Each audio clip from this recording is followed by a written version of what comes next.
Mm-hmm. Hello, ladies and gentlemen. You are back with us again on Science and Paranormal with myself, Dr. Yana, and fabulous Dr. Elliott.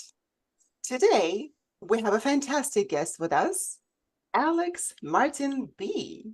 He is a certified hypnotherapist, quantum healer, psychic, shamanic practitioner, life coach, mindfulness and meditation teacher. That is a lot. He is based in Spain and he works with higher self of the people who come to see him. And this is very interesting to me, and I'm sure that's going to be really interesting to you as well. He also does geomancy, healing of the earth and homes. He is assisting in spiritual emergence and spiritual emergency, shamanic soul retrieval, inner child healing, spirit attachment releasement, earthbound lost souls, dark souls, energy healing, Reiki, yogic and distance, remote viewing, meditation, and mindfulness. Welcome, Alex. So good to see you today with us. Thank you very much for having me. It's an honor to be here with you and have a friendly talk. You have such an amazing background there. Thank you very much. Nice and sunny, and like you said, it's really hot today. Yes, it's very hot today with Saharan air coming at us. Aha, that's Sahara Yeah. Desert. Yes. Okay. Yeah, like I mentioned, we are in between, in the middle, right? You are on Saharan uh, tropics today, right? I'm in Yes. California, and it's somewhere in the middle. The rains are so hard right now, flooding everywhere, and Dr. Elliott is buried in snow with his cigars and Yes, 100 plowing and snow. 150 centimeters of snow, and for American listeners, it would be 50 to 60 inches of snow. So, those are three extreme weather patterns for sure. I saw, and that is absolutely incredible. This is the winter time and the climate is changing. Is it the usual for you, Dr. Elliott, this kind of snow? Not this amount of snow, no. The This actually broke records. The last time that we had snow like this would have been in 2004 during what they called White Juan. It was a blizzard that lasted about 3 days in Nova Scotia, and it was after the Hurricane Juan had hit in the fall. So Nova Scotia had a really bad year that year. But the snowfall that we just got is about double what White Juan was. So this is very, very unusual. I've been trapped at home now for 5 days. Very excited that they're outside plowing right now. And you also said that you moved there for retirement. Was it a joke? No, I actually did. We moved here after I finished my service with the Royal Canadian Mounted Police. You get to choose where you want to retire, and the RCMP will Ah, pay to move you. And I chose to move here to Sydney, Nova Scotia from Halifax, Nova Scotia, so we could be closer to Sarah's family. oh, that is so wonderful. Wonderful in the snow. Now I know that Alex also moved around on this globe, and now he is in Spain. Where are you originally from, Alex? I'm originally from Poland and I was traveling around different countries in Europe, teaching meditation, mindfulness in my younger age. And now I am here in Canary Islands. It's actually geographically it's Africa, but it's politically and economically it's still European Union. Uh-huh. So you get the best of both worlds. Yeah, I am in two continents. Two continents. Well, Really Alex, cool. this is so interesting. Everything that you do, how did you come to it? Well, it took a long time because I started when I was teenager. When I was a teenager, let's say 15 years old, I started reading books about out-of-body experiences, about reincarnation, meditation, and so on. So later I joined ashram in Bhakti Yoga system. It's a Vedic, traditional, disciplined way of life for many years in Poland. And then I started teaching myself, traveling around, and then time quickly passed. And then I was guided to go into the south of Europe and just enter into my another chapter of life. During all these things, I always study, I always research, I always never stop exploring, you know, like never ending. Not only knowledge as a theory, but also practice. I like to practice what I learned. That was a very unusual preoccupation for a teenager. Probably If you everyone understand, around you were just no, playing football, or nobody understood why I am interested in such things. If you understand that we don't come here, you know, first time, or that we come with special mission or purpose in life, then when I'm looking back on my life, I see everything perfectly planned, and I was lucky to follow my intuition. so would you suggest for the younger people to follow their intuition, not disregard it, because that's where the seeds that are given to us at the very beginning of life, they start sprouting? Yes, usually children or teenagers, they have creative interests. Let's say they are painting, singing, playing music, writing, but the people around them are pushing them to do real work, you know, like go there and go to university and make money and so on, and they suppress it. But actually these things that they are doing, this creativity would make them happy, not the other thing. But you know, this is a learning process. So usually people in their 30s, 40s, they experience the emptiness of life, and they start to look for other ways how to be happy. And do you think that a lot of the times that we completely disregard whatever interest that we had at the beginning or continue to have throughout the life, do you think that they are the important ones? Do we try to find a happiness or fulfillment in some other places versus just looking into ourselves and find the answer there? And why is it happening? What I know from my work is that happiness is not external. And we come here to this planet. This planet is very dense, low vibration planet, and the system, all the systems, educational system, economical system, are all designed to disconnect us from the intuition. Because people who are disconnected from the intuition, the perfect guidance, the intuition is perfect guidance from the higher dimensions, from your higher self. If you are disconnected from that, you are easily manipulated. It's easy to manipulate you by using, you know, different techniques, psychological techniques to indoctrinate. You know, a lot of the people, they consider this as something that of conspiracy theories, that, oh, Yes. indoctrination and this and that. But they're not even understanding what stands behind it. And everything is so simple. If they just look at the just simple mind-altering techniques, right? What the media world is doing, how commercials are working, we would just understand how easily we are manipulated. And especially coming from a background in hypnosis, you and I know that it is so simple, and nevertheless people don't understand it, and their critical thinking is absolutely buried somewhere deep inside. Yes. And that is probably the problem. I know that Dr. Elliott also has always been interested in the paranormal. And then how did you come to go into the law enforcement, Dr. Elliott?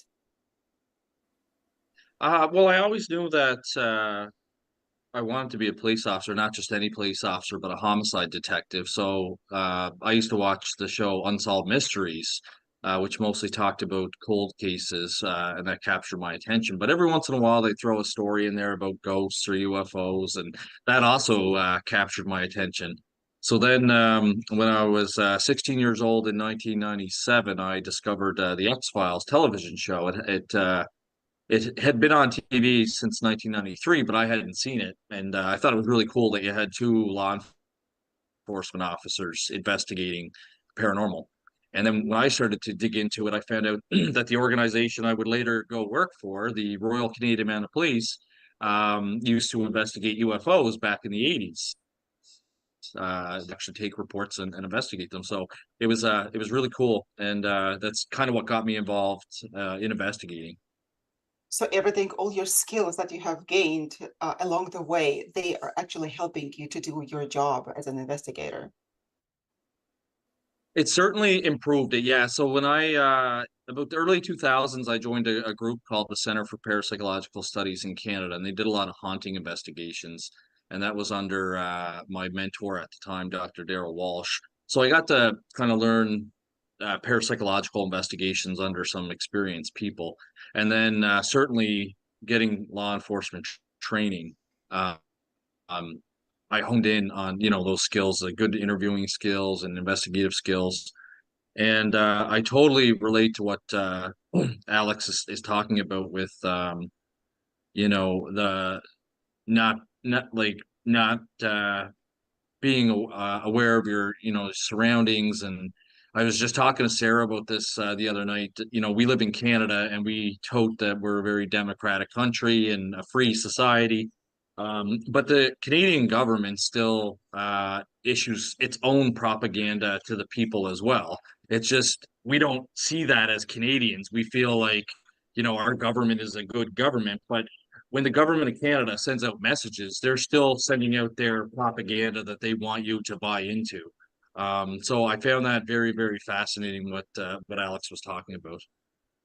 Yes, yes. And then I just wanted to note that those three of us are intelligent and professional people, and we are in this sort of like investigating the paranormal world, Dr. Elliott and I, and having this conversation today about hypnotherapy and quantum healing and through higher self is in fact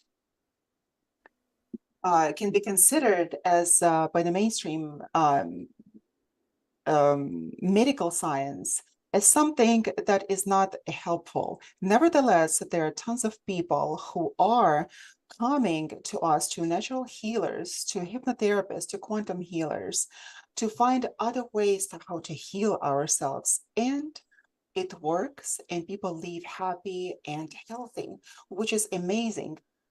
Now, Alex, I wanted to ask you, what is a higher self, and how do you work with a higher self of your clients to help them? Because it sounds fascinating. Okay, so higher self is your aspect, your bigger aspect that didn't enter into human body. Human body is very dense and cannot contain the whole energy of the soul. So, according to the research of Michael Newton, for example, in his research of interlife, in his hypnotherapies, he noticed that people remembered in the hypnosis, they could remember before they were born how much energy they took into the human body. And usually it was in the range of from 5% to 20%, because more it would destroy the body. So the rest of you is the higher self that is outside of time and space and have connection, knows everything, and can help you in your human experience. And actually, the voice of intuition in your heart or your gut is the voice of higher self. And it's different than the human mind voice. Human mind voice is very talkative, full of fear, guilt, shame, critical,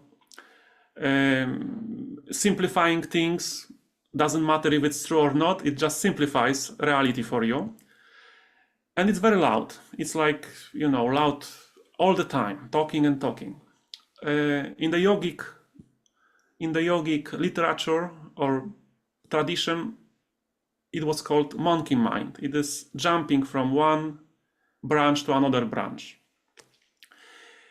And the voice of intuition is the feeling. For example, you meet somebody first time, and it's this person, let's say, is beautiful or handsome, whatever, funny, well like mannered. Dr. Yana. Yes, yes, and everybody here. Everybody here, absolutely. Yes. I'm beautiful. You guys are handsome. Thank you. So let's say you meet such person, and on the surface, for your human mind, everything is nice, everything is perfect. But in your gut, in your heart, you have a strange feeling about the person. That something is off, something is strange. You don't feel comfortable, uneasy. You feel uneasy, and you have no data about it. You don't have any conscious data. And let's say you don't listen to the feeling, and you go and let's say it's romantic interest, and you start a romantic relationship, and later it turns out that this is like a very narcissistic person, manipulative, abusive, and you lost few months, few years, of suffering because you didn't listen to your intuition. But it's still a lesson. It's still a lesson, it's okay. So this is the example which comes up in my sessions all the time, that the higher self, the higher self is telling to the client, because during the session, part of the session is that the client is channeling the higher self. So I'm talking with the higher self, actually. Higher self has very loving, pleasant personality, very wise, very, peaceful and kind. Is it also the case with narcissistic people? For the higher self, their higher self would have also nice and pleasant and peaceful disposition. Yes. Oh, interesting. So the higher self usually says that we told you about this and that, but you didn't listen. This is the common comment of the higher self, that she is stubborn or she doesn't listen, I told you so. I told you so.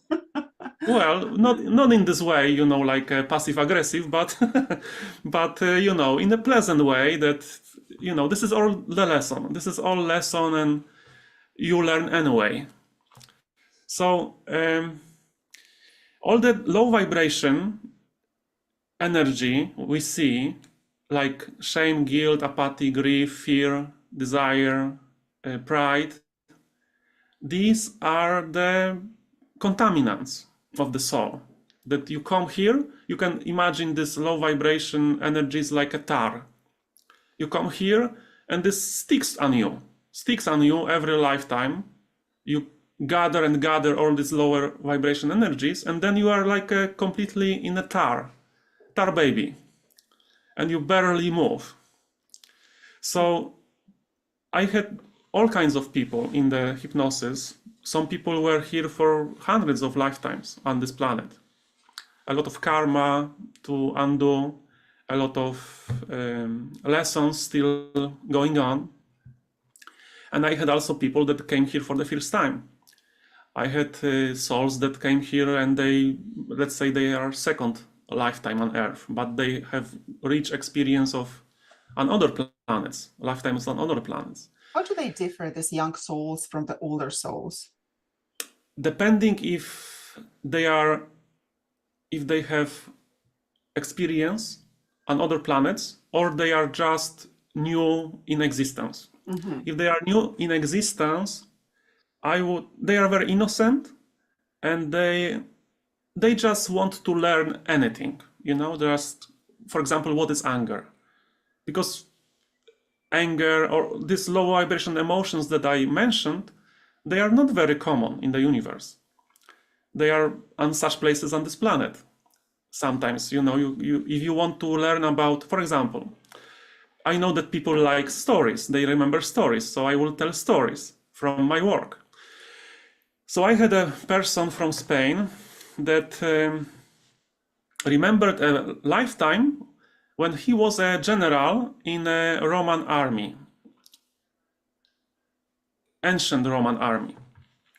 And he was responsible for attacking Alexandria.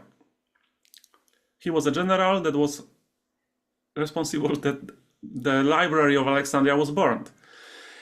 And he was very cruel in this lifetime. He was very demanding, you know, very authoritative and cruel. And they were burning, pillaging, destroying. And I asked him, did you give order to burn the library of Alexandria, that a lot of knowledge was lost? And he said, no, I didn't do any order. I didn't give order. It just happened. So later, after this lifetime, when he died and left the body, he went to the life review in the interlife, and with his guides, he understood that for all he did during this lifetime, there will be a karmic obligations, that he will learn about cruelty from the other side. Like a cruelty is like a coin. You gave cruelty, but now you will learn about cruelty from the other side. And the soul was completely fine with it. Okay, this is like a part of the lesson. So this is an example how you are coming here and learn as a soul. That is very interesting because the Library of Alexandria is rumored to be destroyed by Caesar. And then who was responsible for that would be Pompey. And Pompey, as I remember, was actually brutally killed by his own people. So was that a lesson on its own already? Yes. It was a lesson in his lifetime then. Actually, now that you mention it, I remember that he was killed by backstabbing this general. Yes, exactly. So, that's what happened. Yeah. So this is the way also if somebody is a, you know, history researcher and you happen to find somebody who was living in the period of time that you are interested in, you can do a research. For example, Dolores Cannon, one of my teachers, she had a client. She never had a client. She did thousands of sessions, but she never had a famous client, famous in the past life. But she had somebody who was close to Jesus when Jesus was in SN group. And she wrote books on it, 2 books based on the many sessions of this person remembering how was it really, in essence, the group of asanas. I don't know if I pronounced them correctly. Essenes. Essenes, I believe that at that time they were pronounced totally differently because that is not a Western concept. That's not a Western notion or a word. So they were pronounced probably differently. But what Essenes so interesting is that perhaps that he was remembering the accounts as they were told, or was he necessarily close to Jesus and he was able to observe in person? No, he was close in this group. He remembered person named Joshua. Very so interesting. you know, because we do talk about meeting some people that seem to be wise beyond their years, and we call them old souls, or you know, somebody that needs to grow up a little bit more. And you know, sometimes people say, "Oh, that's just because they're a young soul." And even sometimes when you go through trials and tribulations in your life, I know I've said it before, saying, "What did I do, you know, in a past life to deserve this?" And it's kind of funny because what you just talked about, Alex, kind of puts it all into perspective. That perhaps there were some things that, you know, some lessons that need to be learned, and that's really really fascinating work. Yeah. I find that really interesting. Now, in your biography there, I noticed Dr. Yana talked about you dealing with spirit attachments uh, and children. What can you tell us about your work with that? That really piqued my interest. I think that's absolutely fascinating. It's absolutely fascinating because I treat them as secondary patients, actually, connected to my main patient. And usually people are afraid of such phenomena. And I was afraid too. I never watched any horror movies in my life until the activation came. Activation came that I will be doing this work. And activation came after I learned the quantum healing technique. I first started on, like a trial on my wife. Oh, that's And, interesting. Okay. Now it's getting really and, interesting. You're still married, and, right? yes. And it was going fine according to how it should. And then at the end, she started crying. Oh, Alex, I see a dark entity here. And in Dolores Cannon School, level 1, there is no mention about such things. So I just acted, intuitively in the name of everything holy, go away. And it went away. But it was like this was my first start, and then I started understanding that I need to learn about it. This is reality. This is reality I cannot avoid. So I started learning about spirit release techniques and different authors. And many doctors, psychiatrists and medical doctors with open mind, they also used hypnosis, and they discovered that people have other personalities in them. And they just went where evidence led them. It was Edith Fior, PhD, Shakuntala Modi, MD, Baldwin, PhD, Thomas Zinser, and many others. Now I don't remember, but there is a lot of literature of people who started this in the recent times. How to deal with other personalities attached to the client in loving way, treating them as a patient, not as in Catholic Church as a fight, and just expelling. So I learned this technique because it was what resonated with me. And higher self started to send me clients with spirit attachments because they saw that I can deal with it, I can help. And I now routinely I have 70% of my clients have at least one attachment, and it is in line with what other doctors said in their books. According to them, 60 to 70% of population have at least one spirit attachment. Okay, so this is very fascinating because I get to speak with them. I get to converse with them. And usually one of my first questions is, when you attached to John or Susan? And they say, this is very practical information for your listeners. And they usually say,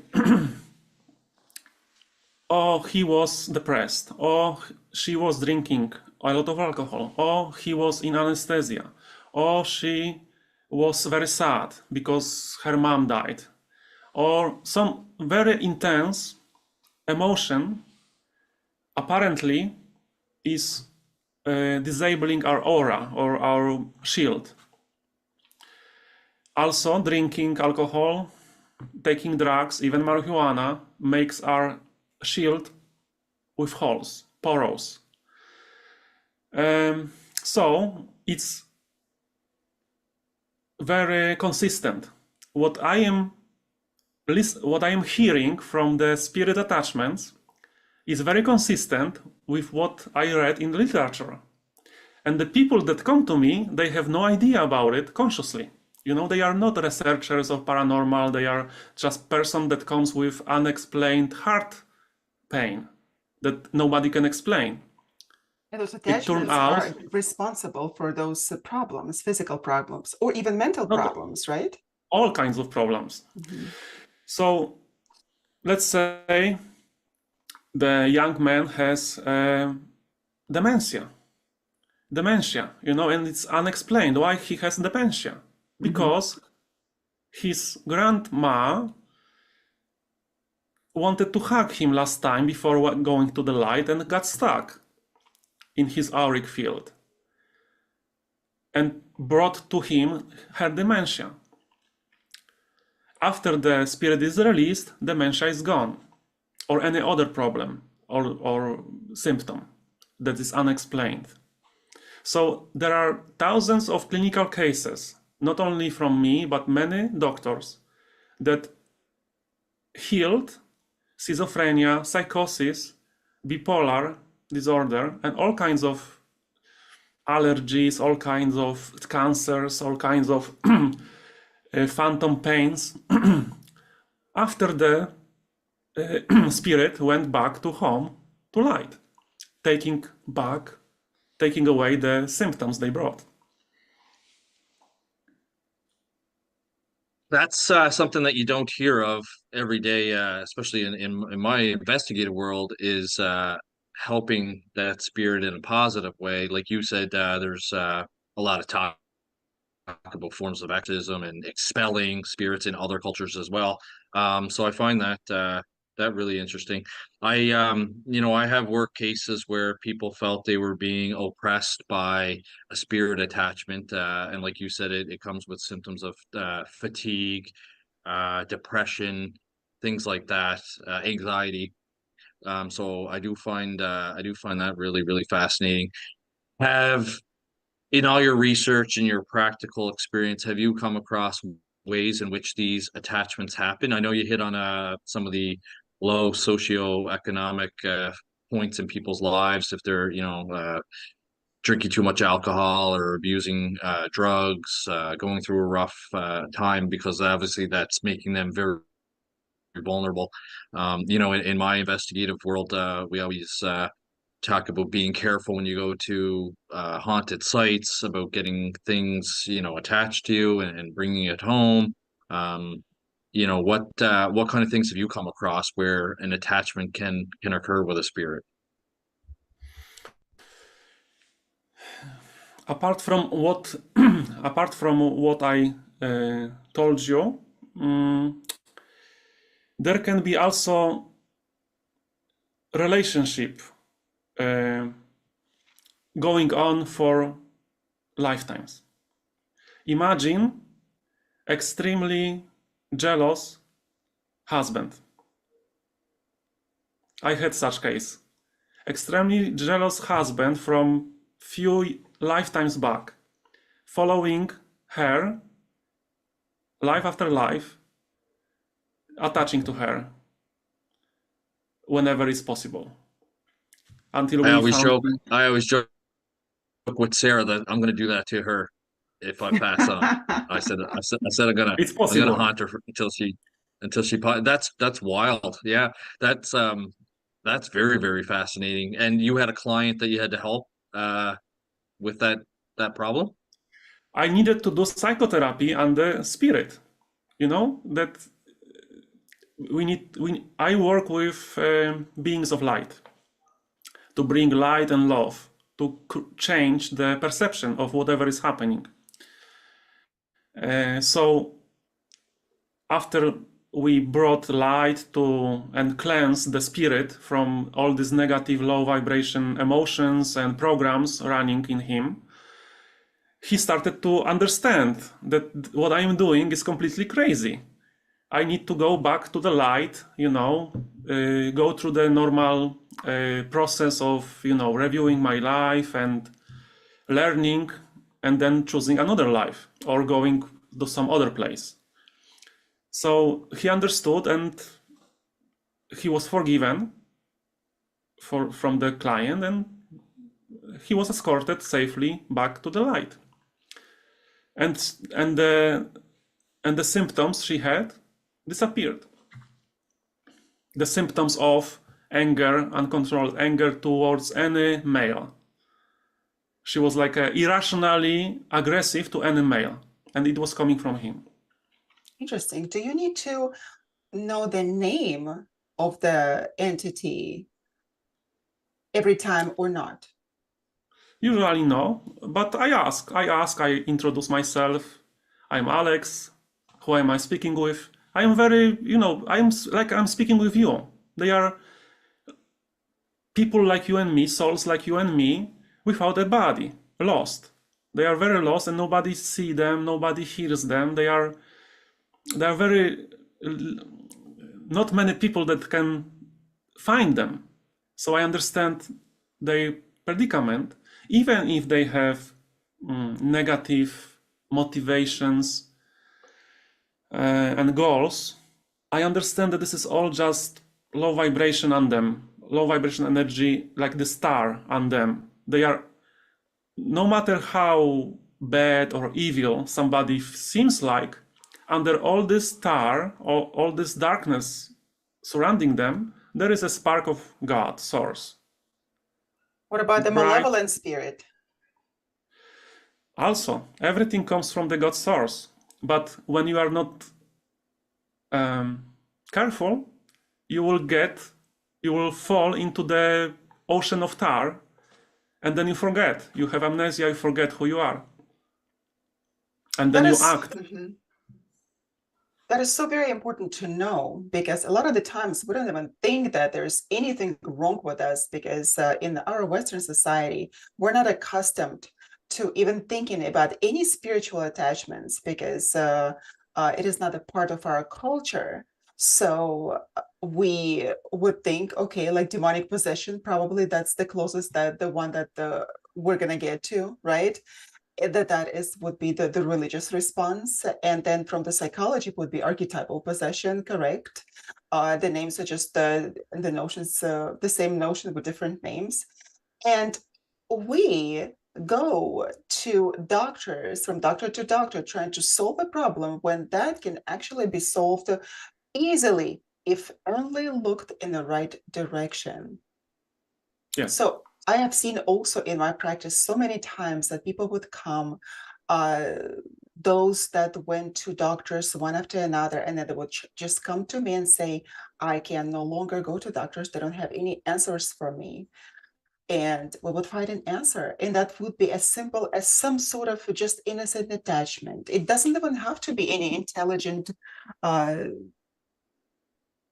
spirit, for example. It doesn't have to be anything intelligent, having any intellect of whatsoever. It could be just something amoeba looking without an intellect, but nevertheless would be attached to the person and suck the energy out, because they also need energy. Otherwise, why would they even attach to the person, to the living beings?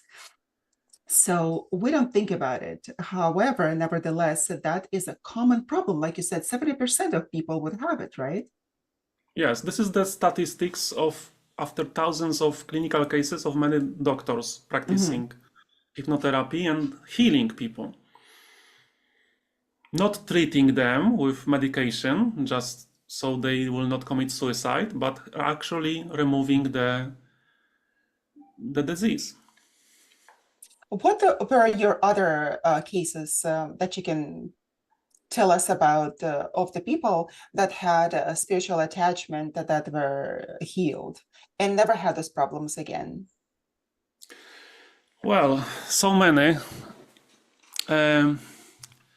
Of course, I cannot hold them in mind. You know, I only remember the last session.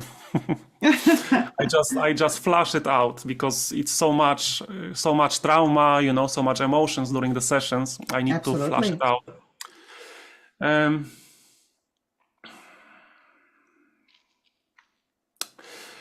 What will be interesting for you and your listeners is dark force entities that I remember now. Okay? Because now we were talking only about earthbound spirits, souls like you and me that didn't go to the light for some reason, and they just got attached and stuck in the living human. But there are also dark force beings, or in religious nomenclature, demons. They are real. They are not so often encountered like earthbound spirits, but I encountered few of them. Usually they don't speak with me. They hide, or they speak obscenities. Like imagine a client is a lady in her 50s, very nice lady, educated, well-mannered, and I discovered that there is a demonic being attached. And when I start addressing this being, completely change of personality. And she didn't have any schizophrenia, anything like this diagnosed. She didn't have any idea about this being. But if I use different techniques to talk with this being, because there is a big payoff if the being will start talking with me, and we will help the demonic being to transform back into the light being. And I noticed it, experienced it. So the man was a young man working in the IT industry. I don't remember his problems, but I remember the being. The being was very threatening me, that will kill me, will kill my family, and kill my client. But I know it's all the game. It's all just the game. They work through fear. They control the victims through fear and intimidation. So I continue working with him, and we managed to transform him back into the angel. He was actually an angel that was tricked by darkness and forgot who he was. And for millennia, he was creating all kinds of suffering for humans. And big payoff of transforming the demonic entity into the light is that he can call his colleagues or his subordinates to also come to the light. So sometimes hundreds or thousands of beings can be transformed to the light. And in this way, lightening the load on this planet. That is so interesting, because I've never heard that, of transferring. No, me neither. That is interesting. Dark entities to go, not just to go to the light, but also to change their polarity and become good beings, losing their dark side. This is very interesting. So that is something that needs to be spoken more, and perhaps I would also adopt that in my practice. Well, at least I will try. I anticipate that they're not going to be so happy going from darkness to light, of course, but we can try. Actually, they are very happy after they were transferred. After they are transferred back, after they are transferred back, they are of course remorseful because what they remembered, what they did. But also they are very happy to provide us with intelligence, how the dark side operates. It's very organized. The dark side is organized, it's very structured, and they have their plans, they have their procedures how to enslave humanity for thousands of years. So now we are learning about it, how they are using all kinds of things like music, movies, to program humans, minds of humans. Because you can see mind of human as a Trojan horse. It can be accessed and programmed by light or darkness. So it's a spiritual warfare going on all the time. But it's in the shadows. You don't see it, you know, when you are not sensitive to these energies, you don't see it. You don't see this going on, but it's going on. And they are telling us after transformation how they are training, how they are organizing everything. For example, they told us that whenever a human gain any type of position that affects others, be it in company, be it in religious organization or any type of organization, they are targeting him or her. So the darkness can be spread through this person. It's not personal, it's about only your position. So if you are, for example, become a priest, or you become cardinal, or you become guru, or you become teacher in the school, they are targeting you, so you can, your mind, so you can be spreading darkness, creating suffering and confusion. Now, you mentioned the hierarchy. Does like every single being, just like an angelic, the positive, the light beings, they also have a hierarchy, and also does the dark world has a hierarchy? Now, do those beings, each and every one of them, are responsible for a certain number of diseases that they can impose on people? Like, for example, there are spirits of bipolar, like you mentioned before. So would there be a particular dark being that would be responsible for causing the symptoms of bipolar disorder? Creation is very vast. This planet is very small in the universes. What I learn in my practice is that they don't really care about the diagnosis of the doctors. Well, what they care is create as much confusion and suffering in humans, so human will commit suicide or kill others. This is the ultimate goal, to create suicide. And they have like a playbook. They have playbook. First, they isolate the human. They can manipulate people around you energetically. That people will not like you. You will lose your job. And you become isolated. Then you start drinking. Then you get depressed, start maybe taking drugs. And then when you are at the end, they will put in your mind, kill yourself. And then they have another minion. Or killing others, shootings in America. This is the masterpiece of the darkness. How to shoot, kill people as much as possible. Wars.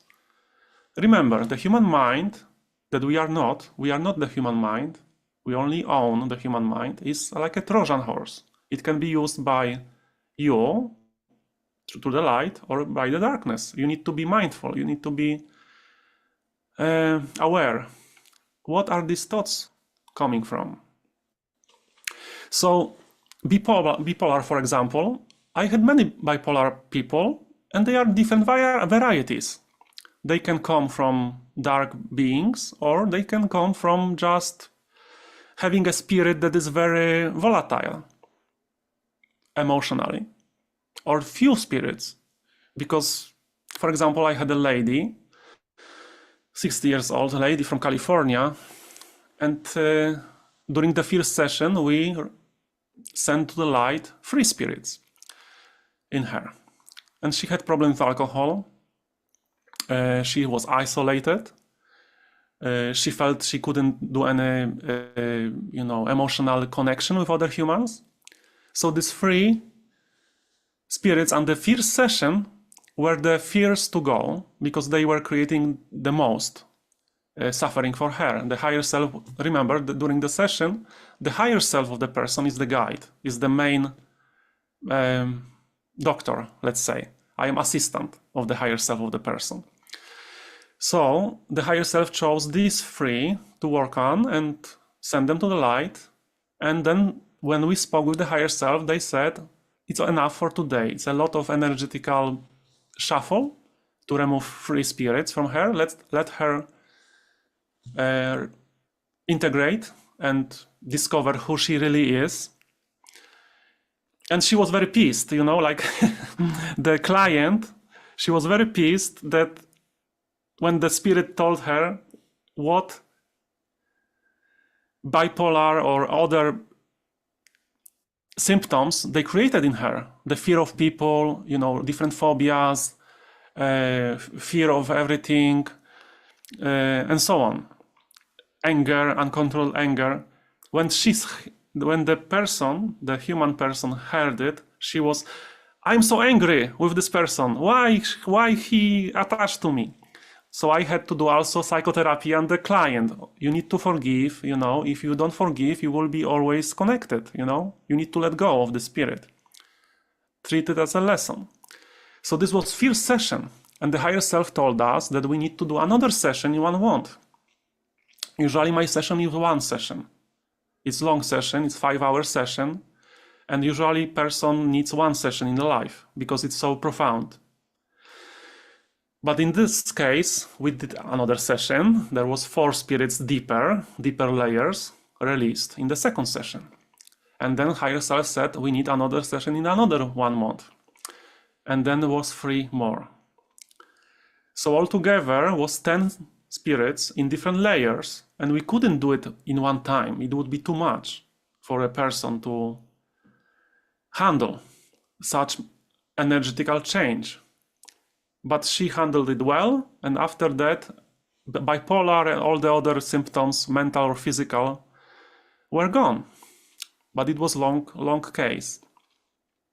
Now the question arises, so if our higher self knows everything about us and what is happening in us and outside of us, how come, and like you said, it is the ultimate healer, the higher self, how come we cannot access it on our own? You can. I'm assisting people that cannot, because they don't believe in themselves, they don't trust themselves because of indoctrination of the darkness in the system. Why higher self then doesn't heal us on its own if it knows everything about us? Because of free will. You come here with free will, and you do your choices during life. You know the risks. It's like, imagine that you are undercover agent going to, I don't know, North Korea. And it's Dr. Elliott. We know he has an ulterior motive. We know it's Dr. Elliott. With his background. That would be a very high risk undercover operation. FBI. Yes. So imagine that you agree to this mission to come to North Korea to help North Korean free themselves from the oppressive system. And you know the risks, that you can forget everything, and you can get sick, tortured. And this is what's happening. The souls come here with good motivation, good goals to learn, to have some fun, eat earthly foods, and so on, pleasures of the body. But mainly it's for growing as a soul, learn lessons, challenges. So part of it is free will. Sometimes you don't. For example, another story, easy to remember. We love stories. Yes, in Interlife, I remember one case. In Interlife, the soul was speaking after leaving the body in a past life, leaving the body, going to the interlife, afterlife, and talking with the guides about the review of the life just ended. And they said, oh, we congratulate you, because in this life you overcame jealousy after 800 years. Congratulations. Now you are ready for another lesson. For Pete's sake, another lesson. And? Yes, so this is the example how we can be struggling with the same lesson, repeating patterns for lifetimes. Because this is the point that we need to grow. If we ask for help, the help is given. But this is the part of the problem, that we forget who we are, that we have higher self, that we have light team waiting to help us. Because the system is like this. It's like you go to North Korea, you are born there, and you forget about everything spiritual. The same here on the planet Earth. Whole planet Earth is North Korea, spiritually, because you forget. You've given such a nice description of our planet. I don't want to stay here. People stop the globe. I want to get off. I want to go to a different planet. I want to go to Venus and stay there. Yeah, there are a lot of people who are saying such things. They come to me and they say, I want out. I don't want to be here anymore. And the higher self, that's why the higher self arranged the session for them. Huh? So what do you do? Send them onto different planets? No, higher self, actually higher self is arranging the sessions for people. The people think they are arranging, but actually the higher self is the initiator of the quantum session with me, because they see that the human part needs some help, that they are struggling with something, they are blocked in some tunnel, spiritual tunnel. So then the human part needs to agree.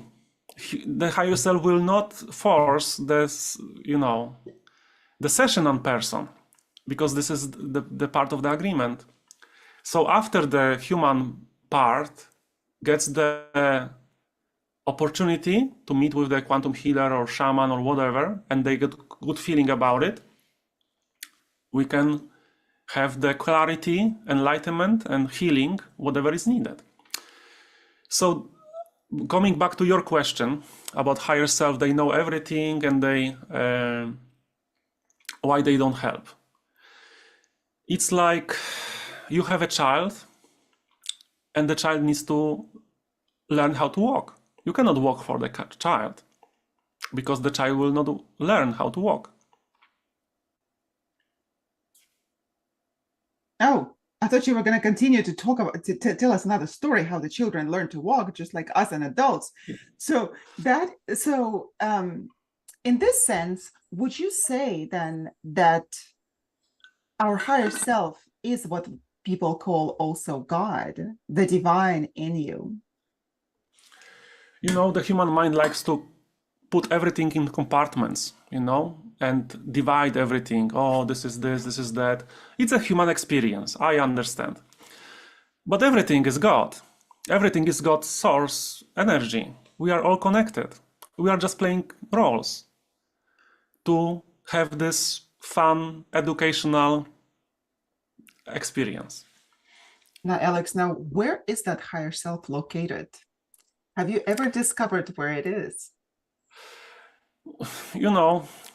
In my sessions, when people go to higher dimensions, for example, they go to their home place where they come from, some come to the source at the beginning when they started to be as a particle. They cannot describe it in the human language. The human language is very primitive. Like, Coco the gorilla? Coco the gorilla knew sign language. It was a gorilla that was trained in speaking sign language. This is incredible. I've never heard of that. Gorilla speaking in sign language. Coco, yes. I don't know if she's alive. And Robin Williams was interacting with the gorilla, and this gorilla knew few signs for people who don't hear sign language. So in my sessions, I sometimes have this feeling that the person is experiencing something incredible, something beautiful with love and interconnectedness, and they cannot express it in the human language. They say, I cannot even describe it, how beautiful, how connected we are, what is this? So, in order for you or anybody of your listeners to experience this, you need to experience this. You cannot speculate about it because it will end in confusion. For example, after the people have the session and they have beautiful experience, clarity, healing, I recommend them, don't think about it. The worst thing you can do is think about it, because the mind has no idea about other dimensions. The best you can do is just sit quietly in contemplation, feel the feelings that you experienced, remember the feelings that you were in this other dimension in love, and just allow the other downloads to come, and other downloads will come. You will not get downloads by thinking about them.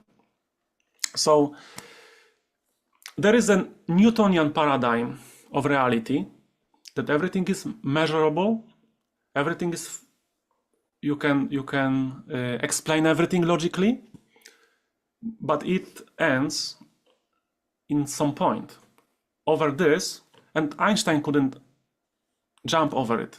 He couldn't accept that there is another paradigm, quantic paradigm, quantum physics, that everything is not specific.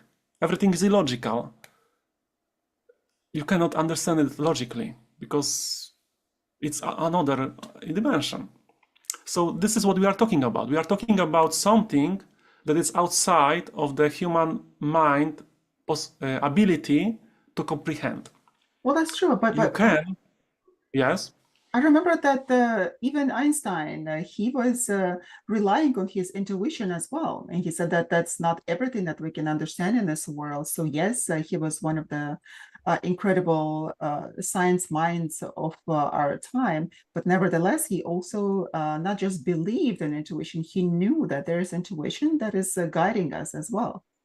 That's why he calibrates on the scale of Dr. Hawkins very high, 499. Just below the level of love, which is quantum mechanics or quantum world. He knew intuition and he was very close to jump over it, but he decided from his mind that I cannot accept it. The intuition was leading him, his higher self was leading him. Just leave it, let it go, let go of this Newtonian paradigm that everything must be specific and measurable. Just let it go and we will show you another world. But he decided no, it was his free will. He was very close. With the scientists, we have to measure everything. We must understand. In the Newtonian paradigm, in the context of Newtonian paradigm, it's correct. But if you expand the context to all reality, it's no longer true. I know that you also do the remote viewing. Can you first tell us what it is that you do in remote viewing and whether that differs, that kind of work, with your work in person when you see people? Well, remote viewing was my beginner stages of training my mind or training my system, energy system, to reach further than this locality. So it was like a beginning stages, and I was using the CIA declassified method developed in Stanford University for CIA and Army to spy on Soviets during the Cold War. This Stargate project. Yes, and then was declassified, and I was learning from the Major Smith, who was actually teaching this for the army. And I did many sessions for myself and also with other people. And I had 80% accuracy in my sessions. And during the remote viewing, it's a the method in comparison to what I experience now. In comparison, it's a wonderful beginner stage because you have very structured scientific procedure. Step by step, what you need to do, what you need to watch out for, because they were teaching people like normal army people without any special abilities. So it is very simple, very easy way to experience that there is quantum reality, quantum physics, that you can reach out in time and space and have accurate, scientifically proven results. So during remote viewing, you don't actually see anything, or you don't view anything. It's more like automatic writing, but in structured way. So you are just getting 6 digits. You are getting 6 digits from your tasker. The 6 digits are connected with some target. It could be a person, event, a place, and you have no idea what is it. You only get 6 digits. And then you start write. You get into this meditative state, alpha, and you start writing. You know, first you start writing very simple things like colors, shapes, and then you start to get more downloads, more complex feelings. And then you start to sketch. And then there is even the face that you sculpt. And then you know what it is. How do you use remote viewing with your clients? Or if you at all? Now, no. It was like a step. For me, it was like a step in my life mission. Like meditation, yoga, you know, living in ashram. All of this was a preparation what I'm doing now, and who knows what I will be doing in 10 years. You know, I'm just surrendered to the process, and I trust in my higher self that they know what we are doing. So I know that you also do the energy healing. Now, can you do energy healing with people remotely? Yes. So you mentioned that you have clients from all over the world, and there was a lady from California. So can you also do the energy healing, and how does it work? Do people come to you in session? Just for example, if they're not in person, do they come for a Zoom session, video session, and then you're able to heal them energetically? Okay, so energy healing like Reiki or pranic energy healing was also a step, one of the beginner steps after remote viewing. So I did it, and better is in person. Better is in person because you have a physical touch. Remotely also works because so-called remotely is really illusion, but you don't have this physical touch. So it's not so quick or efficient like when you really touching your body to another body. So I know John yes? Proof at the Rhine Research Center has done a lot of energy healing studies, and they've actually been able to in the laboratories detect energy coming out of healers' hands. So I totally understand what you're saying about, you know, best practice would be in person. And then it must work similar to extrasensory perception as well, if you can do it distantly, because we know that extrasensory perception is not bound by distance either through the Pierce-Pratt study that was done at university as well. So it must operate somewhat the same, I would imagine. Yes.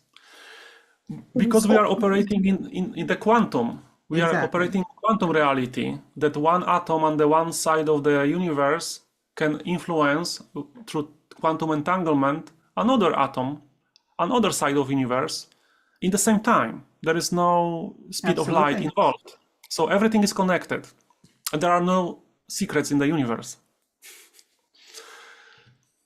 That's true. Then that comes another question now. If you did past life regression with people, did you do a future life projection with them, either for future lives, if that is possible, or future events in their lives? Before I answer this, I also want to point your listeners to the Dean Radin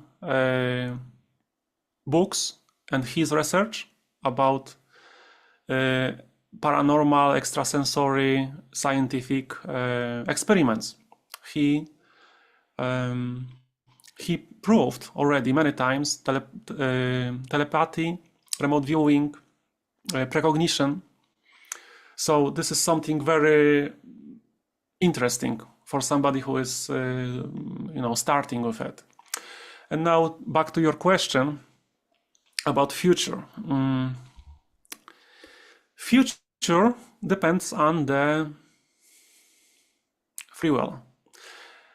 So now, there is a rabbit hole here. And how far, how deep your listeners can manage to go. Because we can blow some minds now from the knowledge I got from the higher selves. All higher selves give us the same knowledge. No matter if I have a person from Pakistan, Australia, China, Canada, Alaska, Venezuela, no matter their background, their upbringing, the higher self of the person speaks the same terminology, describes the same reality. Not only in my sessions, but hundreds of quantum healers around the world. And the reality is this. I learned it before I read it in the book. I learned it from my sessions. So sessions for me are also like lessons. I learn a lot during every session. The higher self told us that there is no time. We are only now existing in the pocket of reality that is experiencing time as a river, past, present, and future. But this is only a small pocket of experience. Actually, outside of it, there is no time. Everything is existing now. So, after understanding that, we know that so-called future, so-called past, we can manipulate during the session for the healing of the person. And it happened also in my sessions that we were led by higher self to, for example, in one person from Ireland, I remember there was one pivotal event in his young age when he was drunk and he went out, and then he had some kind of accident because he was drunk and hit his head in the back, and then he was paralyzed partially because of this accident. And we actually went to the time with him, to the time before he went to the bar at this day, in the past, so-called, and he started to yell at him, "Don't go to the bar, listen to your mom, go back to your room and sleep." And he went in the session, the younger version. And after he wake up from the session, he didn't remember the event that was so pivotal, completely changed his life. It was erased from his memory because we changed so-called past. And the higher self said that the paralysis will heal in 3 months. So, from experience again, it's not theoretical. And I had many sessions like this that we manipulated so-called time. There is an author called Bruce Goldberg. He's doing also, I don't know if he's still alive, But his specialty was in his practice of hypnotherapy, spiritual hypnotherapy, was healing so-called future traumas from the future. He was specializing in the so-called future. And he was so successful. He had a very successful practice.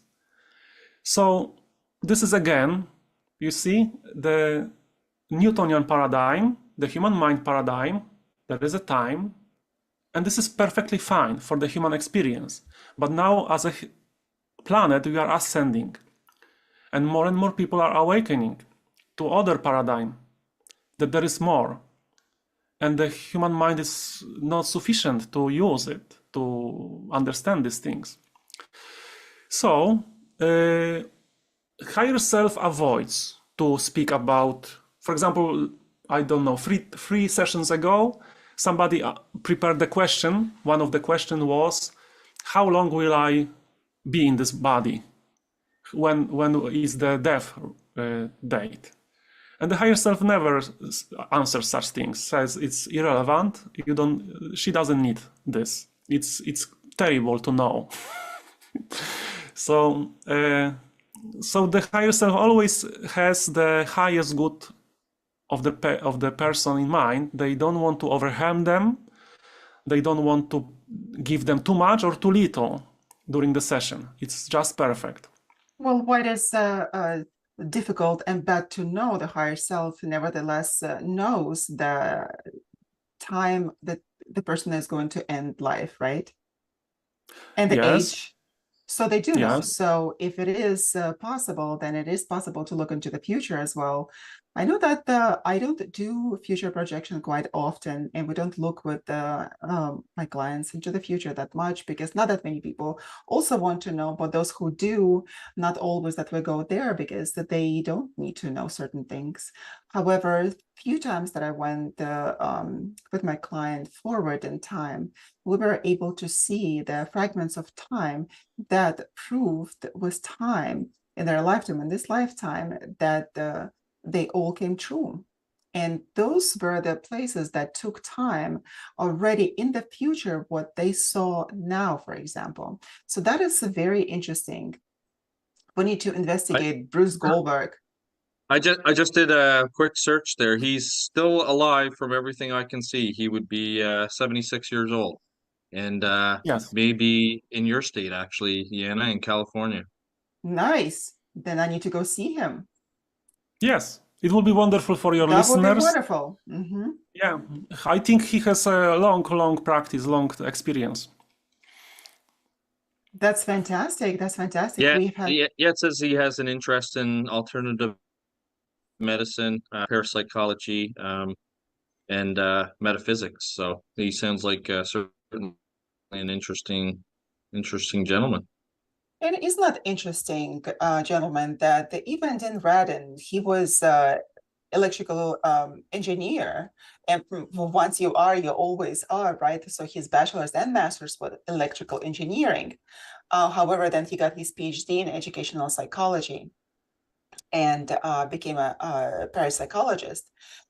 Isn't that interesting that a lot of us, we come from different backgrounds, and then we follow the hunch, that the intuition that we have had probably from the times that we were very little, and nevertheless we go to investigate what is unknown, already being equipped with all of the information and education and research methods in order to approach the subject of parapsychology. This is very interesting to me and absolutely fantastic. Yeah, it is. Like Dean Radin's background, like you just said, is very interesting. He went from electrical engineer to parapsychologist. I always followed the work of the late Stanton T. Friedman as well, who was a nuclear physicist that became a very popular UFO investigator, and believed in the extraterrestrial hypotheses. So yeah, it's interesting how, like you said, our life calling or our intuition brings us down pathways of... It gives you passion. When you have passion for something, nothing else will give you this passion. you know, so you just follow it and then you are happy. And about the, I wanted to say something, but I forgot. It So will come maybe to you. It represents your it will come. subconscious. It's in subconscious. I was just going to tell Dr. Elliott, perhaps we should name our show, rename it to Science and the Normal. So why does it have to be paranormal when it is normal for so many people? And this is what is the mainstream science deems as paranormal. That is not a normal experience for people when it is, in fact.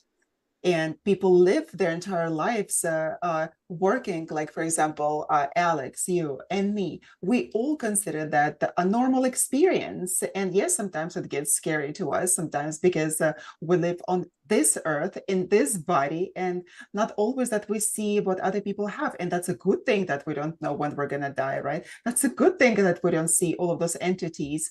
But when we do, and there is a reason that we do, there is a reason why we are in that profession that we are, and we do what we do because we are needed in those spots in life, doing what we need to do because people need us in this regard. Well, So, Alex made some very good points as well about time being, you know, a human concept. It's something that you know, it's very subjective and relative to what we've created. You know, like that's certainly one factor. And the other thing is that we operate under known science and known physics. And I mean, there are certainly tons of scientists out there. Just look at the astrophysics world, where it's all mathematics and speculation, and they're working on, you know, quantum theories that don't make sense to us, and science as we know it right now. So very very interesting points and very, very relevant points, because down the road you never know. Like right now they're saying you can't travel faster than the speed of light, but you know, you never know what's going to come down the future. actually, they There have could be already, possibly yeah, tech, tech well, even right now, they're talking about sending micro satellites to Alpha Centauri, which is the next kind of star system nearest to us.